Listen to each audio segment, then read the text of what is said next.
Hello সবাইকে, সবার কী অবস্থা? আশা করি সবাই ভালোই আছেন। আমার নতুন একটি ব্লগে আপনাদের সবাইকে স্বাগতম।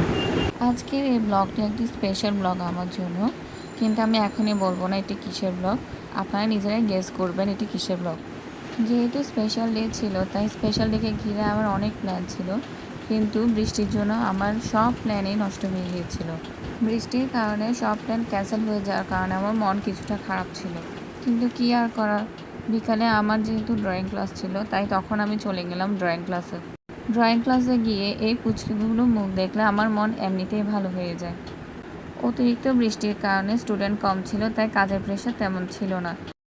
তাই এদের সাথে বসে আমি গল্প করছিলাম এবং আমি দেখিয়ে দিচ্ছিলাম কোথায় কিভাবে কী রং ইউজ করতে হবে। Happy birthday ma'am. Happy birthday ma'am. আপনারা আশা করি বুঝে গেছেন আমি কেন বলছিলাম এটি একটি স্পেশাল ব্লগ আমার জন্য। সেই দিন আমার বার্থডে ছিল, তাই আমাকে সবাই উইশ করছিল এবং ছোট ছোট করে কার্ড বানিয়ে এনেছিল। প্রতিটি কার্ডে তাদের নিজের হাতে বানানো। তারপরের দিন যখন আমি স্কুলে গেলাম, তখন আমাদেরকে টিফিন ব্রেকে দেওয়া হয়েছিল চটপটি।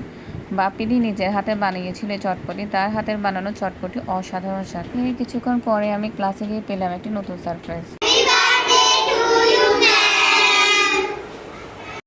ক্লাসে যাওয়ার পরেই সবাই আমাকে খুব সুন্দর করে দাঁড়িয়ে বার্থডে উইশ করেছিল এবং তিতলি নিজের হাতে আমার জন্য একটি গিফট র্যাপ করে এনেছিল।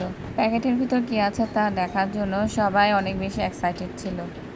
এখানে চকলেট ছাড়া বাকি সব কিছুই ও নিজের হাতে সুন্দর করে বানিয়ে এনেছিল। আমার সবচেয়ে বেশি সুন্দর লেগেছিল ও ক্লে দিয়ে একটি আমার জন্য গণেশ বানিয়ে এনেছিল। ছোট্ট গণেশটি অনেক বেশি কিউট ছিল।